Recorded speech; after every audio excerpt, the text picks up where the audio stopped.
There's a curious account set in the aftermath of the Churban, an exchange between two very opposite figures. Plato, the celebrated philosopher, saw Yirmiyahu sitting on the floor. Yirmiyahu was lamenting and mourning the destruction of the Beit HaMikdash. He engaged them in conversation. Plato discovered that this Jewish prophet, Yirmiyahu, was filled with great wisdom and understanding. So the Greek philosopher asks a very simple question. I see you're a wise and intelligent man, a Jew. How could it be then that you sit here crying over the past? What's the purpose? The building is gone. The temple is already burnt down, and the matter is now behind you. Why do you persist in your sorrow? What is to be gained from your mourning? Yirmiyahu responded, I can't answer, or rather I cannot respond to your question, because you as a Gentile can never understand the answer. Apparently the act of mourning of the Beit HaMikdash is matter that can only be grasped by a Jew. We begin to get a clearer picture of what Yirmiyahu is trying to convey to Plato. There's no real way for a Gentile philosopher, even as intelligent as Plato, and as clever as he is, to grasp the essence of a Jew's mourning for the Beit HaMikdash.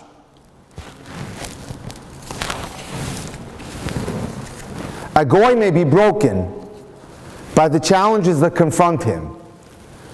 But when a Jew cries, he expresses a sentiment of longing and yearning, meaning that when a Jew cries and when a Jew mourns and he's suffering, his eyes on the future all the time, that this can turn around.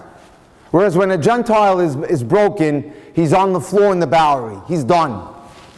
He doesn't see any hope for the future. And so that was why Yirmiyahu said to Plato, there's no way that you can understand why I'm crying for the Beit HaMikdash. There's a very famous story. Napoleon Bonaparte walked around Tisha Beav in Paris and saw the Jews sitting on the floor mourning for the destruction of the Beit HaMikdash. And he says, what's this all about? And he told them, we mourn the loss of the great temple. And he said, a nation that can mourn the destruction of a temple 1800 years ago will surely see its rebuilding. Because no other nation in the world will ever do that, mourn the destruction of anything. With that, let me share a story with you. What does it mean that a Jew never gives up? If I'm on the floor on Tisha B'Av and I'm crying for the loss of the Beit HaMikdash, but I'm yearning for the third Beit HaMikdash to be built because I believe in that. Because we believe that's the essence of our people. There's always a rebirth. Tova and David Alter were married for 15 years and had not been blessed with a child. There was nothing they wanted more to do than to have children, but 15 years is a lot. The halakha is after 10 years you can divorce your wife. Here's your get, we tried, goodbye, I have to have kids. That's the halakha. Here they went above and beyond, 15 years. And there they were in Beit Din, doing the horrific. He loves his wife dearly, but out of no choice, he hands her the get. And if the Shekhinah was crying that day, there was good reason. David was about to leave the tiny apartment that he relocated to. 2 months later, he had moved his stuff out, living in a small apartment in Israel. When the phone rang, thinking it would just be a minute, he picked it up, and he was shocked to hear Tova's crying voice on the other end. Tova, what's wrong? What happened? I mean, they parted amicably. They were friends. And she wasn't speaking. There was a tone in her voice of depression and sorrow. Tova, talk to me. What happened? What's going on? And no sound. So now he's really getting nervous. Please tell me what happened. David, I just came back from the doctor. I found out I'm expecting. He felt that someone took a hammer and hit him on the head. How beautiful, it's not too late. I'll remarry Tova and we'll live happily ever after. But a little voice said inside of him, you're a Cohen, impossible. Once you divorce your wife as a Cohen, you can never go back to her. I have a friend that happened to many years ago. Tova, nothing you can do. You can't remarry Tova, no matter what. Because a Kohen is forbidden, as you know, the halakha, to marry a gerusha, a divorcee. His head's spinning. He felt it was as if he was going out of his mind. What is he supposed to do now? So the little bird says, go to Reb Chaim Kanievsky, the Gadol Hador. We just lost him. Zichron Levracha, 2 months ago. He handled all the questions. It all came to him. He reached Reb Chaim's home, and when the Gabbai saw how distraught this man was, he said, the Rebbe is really not available today, but I'll see if he can come out and see you. David related the entire story to Reb Chaim with tears. The problem was, Reb Chaim said, nothing can be done. The facts are unalterable. You divorced your wife. It's too late. This was the heartbreaking and terrible news.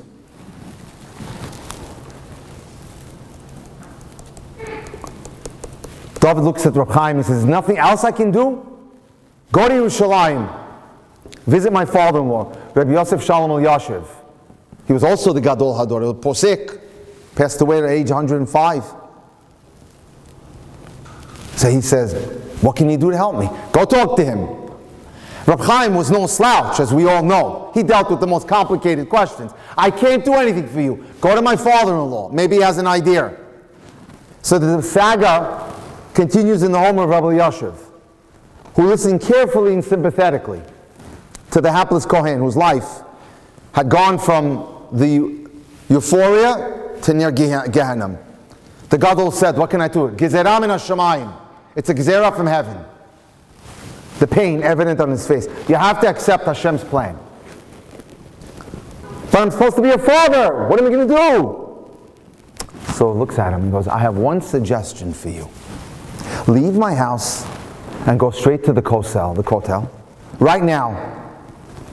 And when you get there, daven a davening like you never davened in your life. Pour your heart out. Go to the kotel now and daven. David didn't understand how the davening at the kotel would change anything, but Yoshev had spoken. And we Jews have what's called imunat chachamim. We believe in our sages. If they say X, we do X. He had been there numerous times in his life and other challenges. He had set Tehillim there many times. When he opened the Tehillim, the deepest cries emerged from his soul. He wept like a baby, pleading, begging. People watched. What's wrong with this guy? He obviously has a serious problem. You know, you see a guy just falling apart emotionally at the kotel. What's going to be? A man approached him and tapped him on the shoulder. David looked up, eyes swollen and bleary with tears, to meet the warm gaze of a man he never knew before. What's wrong? The man asked. And for the third time that day, he told the story. He had told it to Reb Chaim, he had told it to Rabbi Yosef El-Yashiv, his father-in-law, and now he tells it to this stranger. Suddenly the man asks him, do you have a father? Yes. Doesn't everyone have one in heaven? No. Your biological father. Who's your father? Is he alive? David nodded his head. Yes, he's alive. He lives in America. He lives in a nursing home. He's old, sick, and can't even take care of himself. And doesn't really talk much. I would suggest you go and pay him a visit. Fly to America today and go talk to him. Now, what's going on here? He was wondering to himself. Who is this man talking to me? What's this all about? But he figured, if Hashem sent him to me, I have to listen. So he got home, he called his travel agent, and asked him to book him on the next ticket to the States. And so it was. David, the Cohen, had given his wife a divorce, and now regretted his decision with every fiber of his being, got off the El Al flight in the United States and took a taxi to the nursing home where his father lived. The doctor saw him and says, hi, how are you? Mr. Taub, how can we help you? I want to come visit my father. Your father? He hasn't talked in months. Doesn't talk. Sits there like a wall, like a piece of sheetrock. You expect him to communicate with you now? Still, David said to himself, I didn't come here for nothing. He took a chair, went to his father's room, and started pouring his heart out to him, telling him everything, withholding nothing of the terrible tragedy that had befallen Tova and himself. He cried, and the world cried with him. And suddenly, the man who had not said a word in months opened his mouth and began to speak. David Yisrael, The words were stuttery, but he understood him perfectly. David Yisrael, my son, I have something to tell you. A secret I never told you before. What information could his father have that would change anything? David Yisrael, you are not my biological child. After the Holocaust, your mother and I adopted you after the war and raised you as our own. We should have told you, but we were never brave enough to share the secret with you. I would never have imagined that I'd be so happy to tell you, you are not a Cohen. But that's the truth. You can remarry, go back and remarry your wife and raise your beautiful child together. We started tonight's talk with saying, a Jew, when they mourn, it's a different type of mourning. It's a mourning with an optimism that anything can change. Anything. And we'll get into tonight a little bit how we can rebuild this Beit HaMikdash. Anything. An impossible situation. Absolutely, like the statistical possibility is 1 in a zillion. In Hashem's eyes is nothing. Give me a second. The Gemara tells us, when the Jewish people would come up to visit the Beit HaMikdash 3 times a year. Can you tell me when? When? Shalosh Regalim. Please, people, tell me. Pesach, Sukkot, and Shavuot. Thank you. So the people were very curious. What goes on in that building? We're not allowed to go in. So the Kohanim would just move the curtain, let them see inside the Kodesh, and move the Parochet, and let them see inside the Kodesh Kodashim. They would bring out the vessels. They bring out the Shulchan that had the showbread on it, the 12 showbread. So people could admire it and ogle and Google and wow. And this way they would connect to Hashem. And they would come out and display the Aron HaKodesh. And the people would see. And the Kohanim would explain to them, you see what's on Aron HaKodesh? It's a box, right? Gold, wood, gold. As we know from Chumash. And on top was a cover called the kaporet. Comes the word kapara. Because that's where Moshe would talk to Hashem, and that's where atonement was achieved. And what was on top of the box, of the cover? Can anyone tell me? What was carved on top? Keruvim, a boy and a girl, right? Anyway, and he said, when Am Yisrael does God's bidding, the Keruvim embrace. But when Am Yisrael or rather when God's angry with us, they look in the opposite direction. That's a demonstration that God is not happy with us. Interestingly, when the Babylonians walked in to destroy the Beit HaMikdash, what did they see? When the Gentiles went in to destroy the first Beit HaMikdash, lahechal, inside the hechal, which is the building, ra'u keruvim me'orim ze bazeh. They saw the angels embracing one another. Does that make sense? It was the time, the worst time in the history of the Jewish people. The Beit HaMikdash is going up in flames, and the angels are embracing. It should have been anything but. It should have been the 2 angels looking in the opposite direction. At that very moment, Hashem wanted to send us a clear message. When you least expect anything to go good for you, when life is not going your way, when the deal doesn't go through, when the shidduch busts, right? That's the time I love you most. I'm going to just tell you my day today, give you an idea. My 1 o'clock appointment is a girl who was engaged after dating a guy for 6 months, called me last Sunday. The whole thing evaporated in 3 days. By Wednesday morning, he had the ring back. I never saw a relationship go down in flames that fast.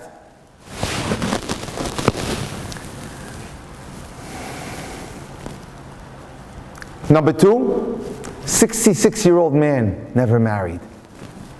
66, my 2 o'clock appointment. And I found him 13 women. No, she doesn't live in Brooklyn. I would have to move to Queens. I don't travel to Baltimore. 66, what's he thinking?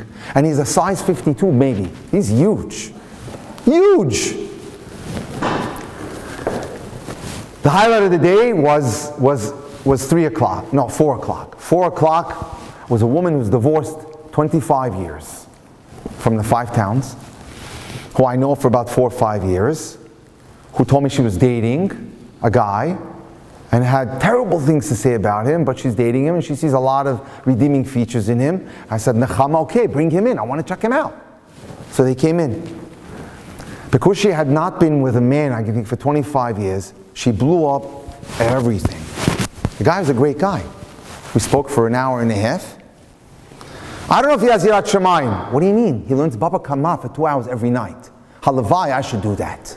You know Baba Kama, how hard Baba Kama is? He has a chavrusa every night for 2 hours. She was nitpicking about worries about the future. But in the Metzias, in reality, she found nothing wrong with the guy. I said, that's it. L'chaim is going to happen in 3 weeks. I know you have one concern. Go to the doctor with him. And I'm going to be at the l'chaim and the vort. It's done. So we shook on that. That one's going to bed. Thank God. And then the last case, heartbreaking. 26-year-old guy, pretty well to do, comes in with a 24-year-old wife. I think a 9 out of 10. In front of her, says to me, I'm not physically attracted to her. I'm not physically attracted. I said, what are you, crazy? I'm not physically attracted to her. And she's listening to this and taking this stuff. You know? I'm not physically attracted to her. So I said, Joey, do you have a porn problem? Do you have a history of that? He says, yeah. What's the story with that? He goes, I left it for a while and I'm back to it. I said, man, you're toxic. Such a guy could never be attracted. I said, and I'm feeling so bad for this girl. So bad. She's sitting there and taking this garbage. So I had to, I have a friend in the Syrian community, Moshe, who's an expert on porn. I got him on the phone. I said, Moshe, I got to talk to these people a little bit. And he says, there's something wrong with the guy in the way he's looking at his wife. Here's a girl who has a 14-month baby, 14 months. And he's picking garbage with her about they're going into a new apartment, and he's upset because he bought a new steam mop and she went ahead and used it. And why did you make we say in Arabic, khadama, the maid. Why did you make the maid start from the back when she started from the front? Obviously he has problems, this guy. It's nothing to talk about. The big one, obviously, is the P one. But this is what's going on today. It's absolute craziness. Okay. So again, the Navi describes, Kinafalti kamti, because I fell, I got up. Even when I'm in darkness, Hashem orli, Hashem provides the light, which explains why the Kiruvim were hugging and embracing during the low point of our life. Now you got to hear this amazing story. You may have heard it. When Titus came to destroy the second Beit HaMikdash, right? I'll tell it to you outside. There was a Jew called Yosef Meshisa. Yosef Meshisa was a traitor. Yosef Meshisa was a Jewish informer. And he ratted out a lot of Jews to Titus and the Romans. So, to reward him, and they're burning down the building, the Beis HaMikdash, just as they're getting ready to torch it, you, Jew, you were good to us. Go inside the Beis HaMikdash. Go inside your great temple. Take anything you want, and you can keep it. So he walks in, and he comes out with the menorah. No, that you can't have. That goes to the Roman crown. And we know that because all you have to do is travel to Rome, go to the Arch of Titus, have a taxi driver take you there, look in the circle, and you see a plate. That's the proof that the Romans took the menorah. We know they took it. So the Roman general says to him, that's a little too valuable. That we keep. Go inside again and pick something else. No, I can't do that. Sir, we'll make you an offer you can't refuse. We're going to make you chief tax collector over Judea. That's like appointing a guy to the IRS and keeping all the money. I mean, you're a billionaire overnight. No, I can't do that. Why not? And this is a low-life Jewish bum. And he tells them, you made me anger my God once. I'm not going to do it twice. This is a Jew as low as he can go, but there's still that spark of chiyus, of life. Oh yeah? Okay, bring a saw. And they sliced him like a salami. Rabbi Hanasi saw this and he says, this guy beat me into Olam Haba. Through the Misirat Nefesh. We see how a person can be down, but never out. So this individual epitomized the sentiment brought by the Navi, ki nafalti kamti, I could fall, nafalti nafel. But I sit in darkness, Hashem orli, Hashem still gives me light. No matter what. It could be the most trying of circumstances. I got to tell you an amazing story that happened in Israel 15 years ago. About 2 occupants of an apartment building in Israel. Now, let's step back and give you a little bit of idea of how it works in Israeli real estate. Let's say you have the top apartment in Israel. In Israel, almost everyone owns their apartments. You get married, the idea is to buy right away. So the 2 families get involved, usually they broker a deal 50-50 and they buy an apartment for the newlywed couple. But in this case it wasn't a newlywed couple, it was a family with 5 children. And this particular apartment building had 2 units per floor. Just follow me, it's very simple. If you live on the top apartment, according to Israeli law, you have air rights and you can build out into the roof. Everyone understand me? Okay. It's not that hard. You own the top, let's say it's 10 floors, your apartment is the 10th floor, you can puncture into the roof and build yourself a nice little penthouse or whatever it is you want to build for yourself. So there were 2 families, each one petitioned to build out on their side of the building into the roof. In order to do so, by the way, you have to get the permission of all the other tenant or occupants in the building, which they did. And he's writing in his memoirs that the neighbor across the hall from us got the same permission, built out over theirs, and took 50% of ours. And my parents were livid. We planned to do our own extension one day. So now, instead of occupying 50% of the roof, they're occupying 75% of it. And now a huge fight ensues between the both families. And they took it to Beit Din. And the Beit Din ruled in favor, he says, of my family, and he gave him 2 options. A, take it down, or B, compensate the other family for the space that you took into their rights. They opted for B, we'll pay. But they didn't have the money. Because they didn't have the money, a war breaks out. In the building, outside the building, in the schools both families sent to, and it's like Lashon Hara city, everywhere. Your parents are garbage, your parents are, we've seen this unfortunately in our lives, an all-out war, and they go to school and they hit each other, and imagine opening the door to your apartment building, across the hall is your enemy number 1, and you're dealing with them daily. You have to worry about this daily. Okay, the years fly by, and the oldest son who's writing this now, he says, I'm 29, and suddenly one day I have a little, bird talks to me and says, I and 4 of my siblings are in Shidduchim and no one is moving. And we're not even getting a call. But coincidentally, same story for the other side. Every time he calls a shadchan, he says, no, I don't want to deal with your family. Complicated mess with all that fighting and all that Lashon Hara out there. And he writes that there was a young shadchan on the scene who was doing very well, successful. He reaches out to him. He says, please help me. I want to get married. My parents are not even involved anymore. I'm done. He says, you have to figure out how to deal with the other side. Is there any way you can make peace? So they concoct an idea. They're going to call the oldest child of that family. And he goes, I don't care. They eventually got their money from those people. I'm giving the money back. I'm not even telling my father. That oldest child was a girl.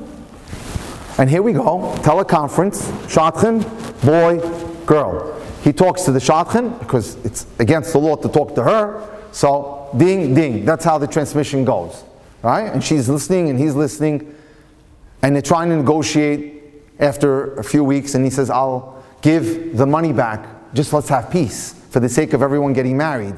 They have 5 unmarried, we have 5 unmarried. And she goes back to her father and he says, no way. No way in Gehenna. After 5 or 6 discussions, they realize that they have a lot in common. And guess what happens? The shotgun pulls out, and they start chatting. And they go in clandestine dates. And after 7 dates, they're ready to announce their engagement. The 2 families that were at bloody war, like the Hatfields and the other company, what do they call it? I forgot their name. Anyway, McCoys and Hatfields, right. So, and they came to the realization that if they get engaged, it's World War III. But they have to do what they have to do. So they went home and told their respective parents, well, they were getting ready to get engaged. And both sets of parents said, over my dead body, you'll get married on the street for all we care. We have nothing to do with it. The case comes to Rabbi Yosef Eliashim and Rabbi Steinman. Das Torah got involved. And basically the rabbis were very smart. They said, if you don't capitulate now, we're putting both families in cherem. So figure it out. Right now, no one can talk to you, no one can do business with you, you can't have an aliyah, your kids are not allowed to go to your Jewish yeshivas. Within 2 hours they made peace. And they had a l'chaim. And now this family has 5 kids. Huh? But here's the problem with all of us. One of the greatest books ever written, Ego is the Enemy. That's the problem. Ego is the enemy. I've said this before, so I'm going to just touch a little bit on what's going on. What's going on in Shidduchim today is, another one of my notes, too much choice. Too much choice and lack of clarity in what I need to make me happy. I just want to read you something. Almost everyone here knows I was a Talmid Muvak, a principal student of Rigda Miller, and he wrote about a guy who he had met in the street, a case of a man who went out with one girl after the other, and none of them was good enough. After 100 girls, he finally married, and who did he marry? An old, young, not so young anymore, heavy-faced girl who couldn't even have kids. Shame. Was it worth waiting all those years? Perhaps I should have read this today to this 66-year-old guy. That's what I should have done. Yeah. So again, we have to date with our heads and not our heart. That's very important. I'm just going to go through this rather quickly. Prepare a top 10 needs list of what I need. I have a proper GPS. I'm not going to go through it. This could take hours to explain. But a top 10 needs list is to determine what I need in my life as a spouse to make me happy. That could be kind, considerate, gentle, has a rabbi, mentor, emotionally available and stable, healthy, has a parnasah, etc. All you have to do basically is cover 6 out of 10 people on 6 out of 10 of those needs, and that's all you need, plus obviously the physical attraction. Marriages are failing today because people are not judging the person with objectivity. Most of us are not aware that we have inclinations, subconscious inclinations, that continuously lead us to the wrong people. We're constantly dating the wrong people. That is why this girl came to see me today, the first one. She says, I keep doing this, going out with guys, 6 months relationships, 8 months relationships that go nowhere. Understand who you are, understand what you need, and what bad patterns you're involved in. Search for a friend, someone you can talk to, and someone who you can confide in. Obviously, you need to be able to open up and connect with that person. Look out for things like being emotionally needy, frequently critical, positive or cynical. Watch out for a person who never accepts fault, who believes that they're never wrong. That's very important. And especially, look at their lifestyles. Does their lifestyle match your lifestyle? If not, not for you. Cleanliness. They had a case like this recently. I haven't had one of these in a while, but there was a girl who came to me and said to me that there's a guy she's been going out with. He's been to her house 5 times, and she wants to go to his house. He constantly ducks it. He has an apartment in the city or something. Anyway, where do you live? I don't know. Somewhere on Upper East Side. Anyway, it's February. Can I come over? No, not now. March? No, not now. You know, February, April. Ducking. She thinks he's a hoarder. Maybe because he doesn't throw anything away. He told her he likes to keep stuff. I had a case like that in Houston where they had to go in and send them to Israel and clean out the whole house But the woman was so upset that they threw all her stuff in the garbage, she didn't talk to her daughter for like 5 years. Because she cleaned out her house. So anyway, she was like concerned about that. So I said to her, listen, no problem. I'll go into the apartment with you and we'll check it out. That's all. I have to go there next week. Anyway, check the what do you call it? Check the friends. What are the friends like? That's very important. Because the friends define their values. And I'll share an interesting story with you about a Sephardic girl who grew up in Israel. Her parents sent her to a religious school, and she became a nice, frum girl. She married a Ben Torah from a nice, frum family. And we had 6 children closely spaced. And it was going good for 10 years, but we needed a little bit more money, so I decided, I need water, thank you. Yeah, I decided that, let me just put it on the chair. Yeah, I decided that I'm going to get a job. I found a job, nice salary, and it was going well. I went in, I did my job, I went home. And then Esther, give me a second, I just want a little drink.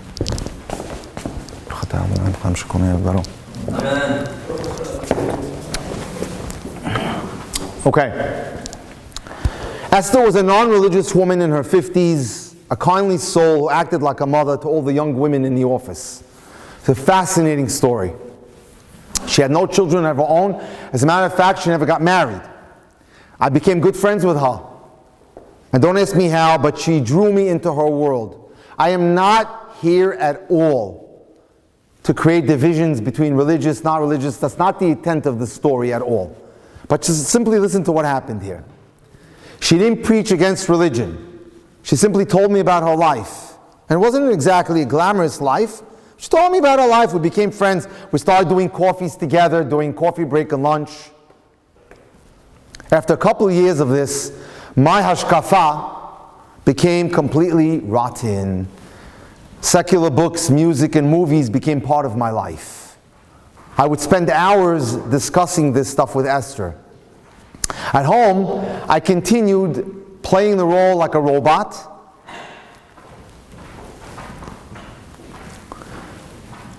But I had turned into a two-faced woman. One day my husband picks up my iPod and he hears music that he never dreamed that I would ever listen to. He was shocked. Such things were never a part of my life. And he asked me, Chris, quite innocent, what's going on? And I attacked. Not your business. I listen to this music. You don't like it? Tough. Now imagine a guy who's had a fantastic relationship with his wife for 10 years. 10 years. It's fantastic. And suddenly the wife starts acting like someone you don't recognize. My husband was stunned by my expression. All her life she had been this adin, refined woman. Suddenly she just transformed. I'm going to do what I please and no one in the world is going to tell me what to do. This is not exactly a Beis Yaakov style conversation. You understand? So now, from there things only got worse. We fought more and more. And somehow, I don't know, there I was, sitting in Bet Din, getting my get. Her life just fell apart. After that, I got a little bit more modern, started doing the club life. My husband started a new household, got married again. And I entered a part of my life that I would give $1 million if only I could just erase it. Listen to what she has to say, because I should just make a video with this line. Welcome to the world of divorced parenting. You don't want to go to this hell, believe me. And if you have any alternative, don't go there. I won't elaborate. I'll just say that thousands of divorced women are going around today in a terrible state spiritually, socially, and financially. Most of the new friends I met have initiated their own divorces, and as I said, in most cases, their husbands had not wanted to get divorced. This you cannot make up. I get a phone call from a woman who's who got divorced this year, who asks me very innocently, Rabbi, is it okay for me to sleep around if I go to the mikveh? I said, my dear, in my book you're a zonah. That's what you are, a prostitute. That's what you are.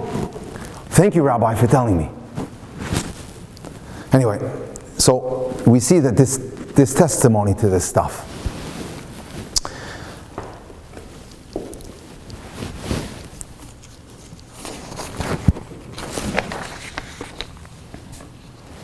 It hurt me to see how attached my children were to my ex-husband. I was ashamed to admit it, but I was the loser. He was the winner. My oldest son one day said to me, now he was 15. It had been many years since I got divorced. Ima, I love you very much, but I remember the way we lived until I was 6, and I missed the mother I had. 10 more years passed. My husband had 3 more children with his second wife, so a total of 6 with his second wife and 3 with this one. His new wife never spoke a word against me. To the children, even I wasn't as careful as her. And I used to dump the kids on her all the time to go out with my friends. So then she have to watch 9. And then she got sick. Cancer. I was forced to take care of her children and mine. And for the next 2 years, she spent most of the time in the hospital, more than at home. I came to visit her one day to drop off her kids in the hospital. She began to speak, and it was obvious she had prepared what she had to say. I know that I'm going to die soon. My days are numbered. I'll be leaving behind my husband and 9 kids. I want to thank you for being decent to me. I know you could have made my life hell, but you didn't. But let me tell you something. A woman's heart knows her husband. I want you to know that I know he didn't tell me, but my husband never got over the hurt of having the wife of his youth walk out on him. He never spoke about it to me, but I can tell. I'm not stupid. You know, it was called Bina Yisera, as the Ashkenazim say, Bina Yetera, a 7th sense that a woman has that a man can never have, that Hashem gives a woman in order to be able to do her duty as a wife. I don't need his words. I sense what he feels. And she started to cry.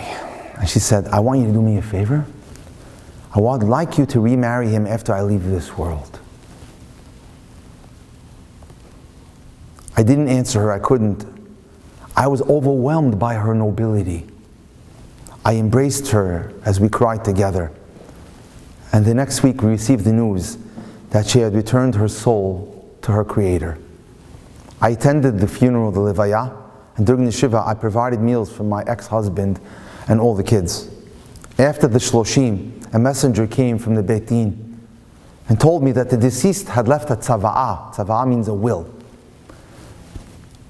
And she asked that the will be opened in 30 days, which was that day, the Shloshim. We opened it, and inside was a letter that she said that she would like me to marry her husband, his first wife, again. I started to cry. I told him I knew about this. I told him the answer was yes. I decided to be straightforward about my intentions. I had paid a very high price for my mistakes in my life. We remarried. My husband fulfilled the rare mitzvah of remarrying the woman he divorced, even under rare circumstances.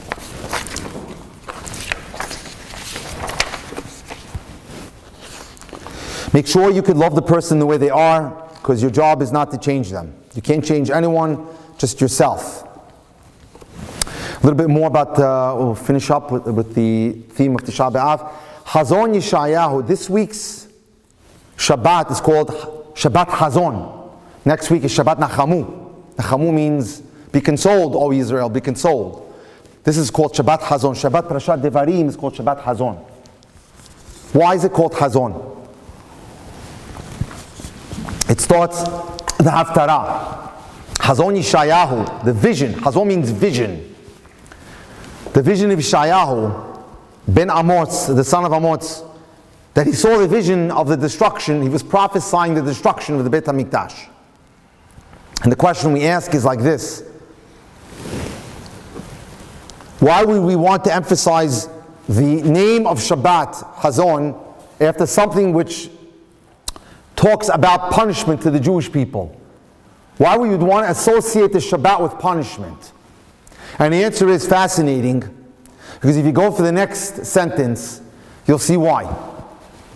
Banim gidalti, I raised children, v'romanti, I uplifted them, but they rebelled against me. Notice if you make one important calculation. Ladies and gentlemen, what are we called? What did God raise? Children. He sees us as his kids forever. No matter how disenchanted he is with us, we're still his kids. After all the ups and downs, the light and the darkness, Hashem is kulo tov. He's completely benevolent. He's always good and only wants to do good. As the Rabbi Akiva says, Kol da'avid rahmanahu, whatever the merciful one does, l'tav avid, he does for the best. I was in Manhattan yesterday. I have to share an incredible story with you. Have you heard of the musician Alex Clare? Yes. Okay, Alex is big stuff from England. As a matter of fact, Isha Ribo had him in Arthur Ashe. I was there. It's fantastic. Anyway, he's a Baal Tshuva from London. And as he was getting ready to make it big, he was signed by a major recording company in England. And they were trying to get him a gig, a public gig, so that he would get exposure. One day there's a telephone rings, he goes, hello, yes, is this Mr. Clare? Yes. Hey Daniel, what's doing? Well, we've been working hard to try to get you exposure. We got you a 9 o'clock show on the BBC. Wow, Daniel, that's fantastic. The BBC, you made it. That's the network in England. Okay, Daniel, let me look up the date. What date is that? Let me go check. And he checks the calendar, and he turns white as a ghost. It's the day of Shavuot. Calls him back, he says, Daniel, I can't do it. Why not? What are you, crazy? This is the opportunity of a lifetime. He says, this is a Jewish holiday, I just can't do it.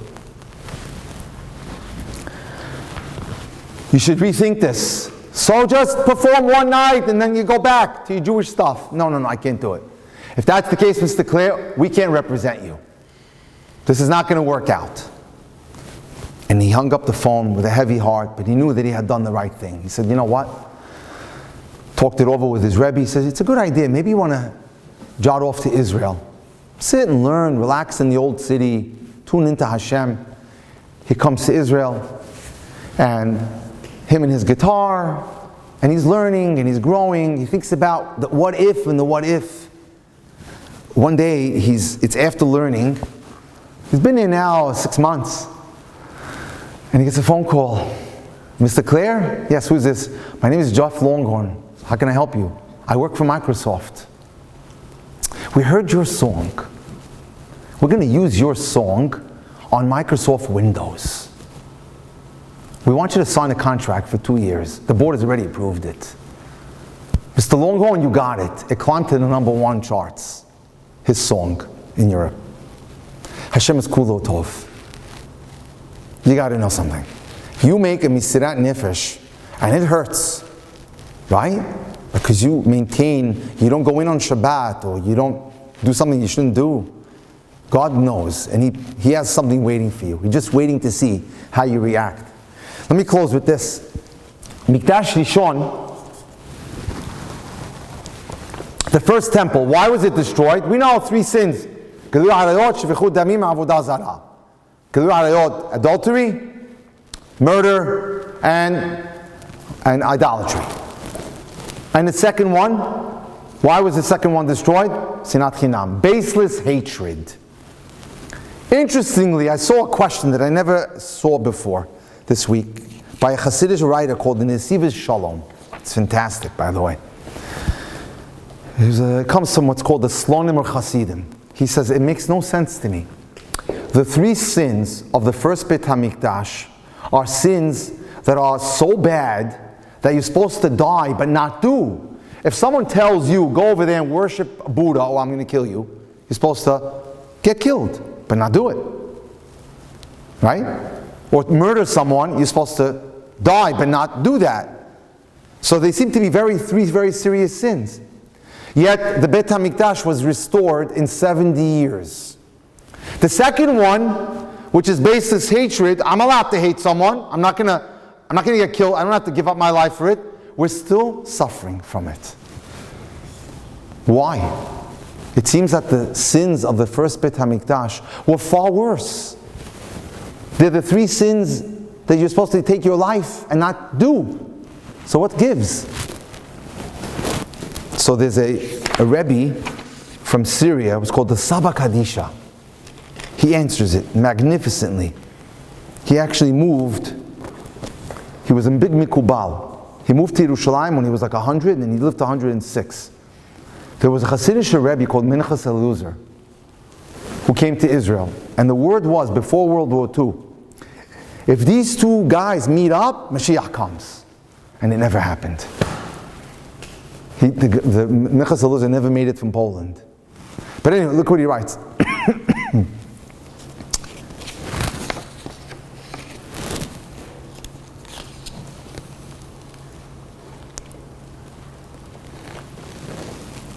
The Jewish people during the first Beit HaMikdash violated some sins, and for that, the Beit HaMikdash was destroyed. But they didn't have baseless hatred.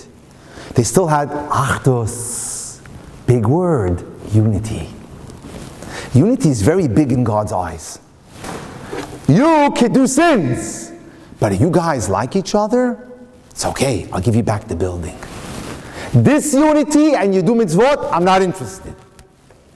You're going to stay in the exile perpetually. Look at the power of unity. The first Beit HaMikdash, the people harnessed the koach hatzibur, the koach of the tzibur to come together. And for that God says, I'll forgive.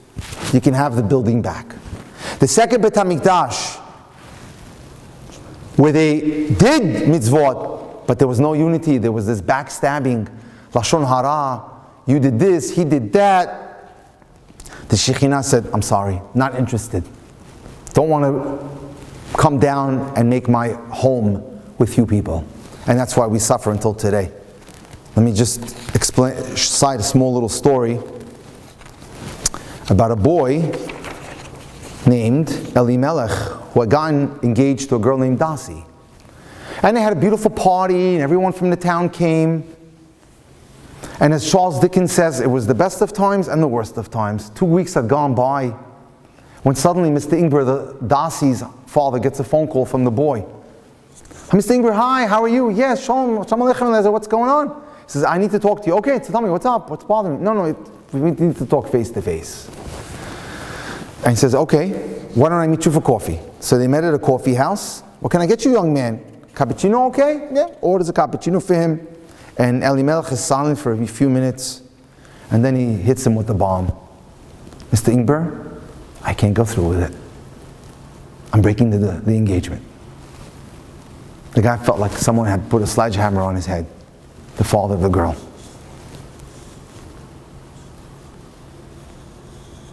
What happened? He asked him. I don't know. Everything seemed right. But every day I wake up with a knot in my stomach that gets worse and worse by the day. Something tells me I'm not doing the right thing. I can't live with myself anymore until I decided that's it. And what did your parents have to say? They think I'm making a mistake. But the bottom line is, I'm the one getting married, and I'm the one who needs to feel that it's right for me, and I don't feel that it's right for me. Oh, Dasi is going to be heartbroken. We tried to comfort her, and she tried to be comforted, but it was clearly going to take time. A few days passed, I got a phone call from Rabbi Goldstein, the rabbi in our shul. He was a renowned Talmid Chacham and a dear friend. Rabbi Cheskel, I have something very important to share with you. I don't know if you're aware of this, but you know one of my daughters, Shani, also had a broken engagement. I had not been aware of it. And the day after the chassan broke the engagement, the rabbi told him, I called our family together, my wife, my daughter, the Kala, the ex-Kala, and the rest of the children. I told them the following. Listen to this. People are going to want to know what happened. The rumor will start. Who broke the engagement? Was it the boy's fault or the girl's fault? They're going to wonder what happened. There's going to be a lot of gossip, lashon hara. And they're going to want to try to get us to say things bad about the boy. Rabbi Cheskel, he said, I looked at every member of my family and I said, as painful as it is, if someone asks us about Duvi, who was that boy, and wants information about the breakup, we will not say anything derogatory about the chassan, no matter what. The boy's a good boy, nothing has changed. For whatever reason, he broke up, it is what it is. And the entire family accepted this resolution, and my daughter went on to have a big Yeshua. Please, Rabbi Cheskel, do as I tell you. Sit down with your family tonight and tell them to do the same thing I did with my family. I thanked him for his thoughtful advice and promised to do as he said.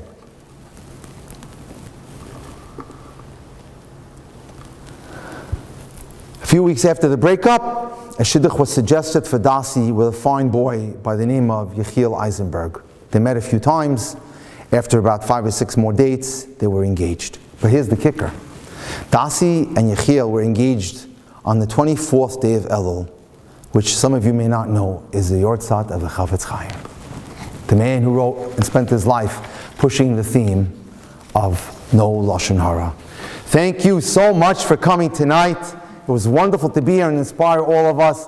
Be'ezrat Hashem, may we never sit anymore on the floor in Tisha B'Av and ever mourn.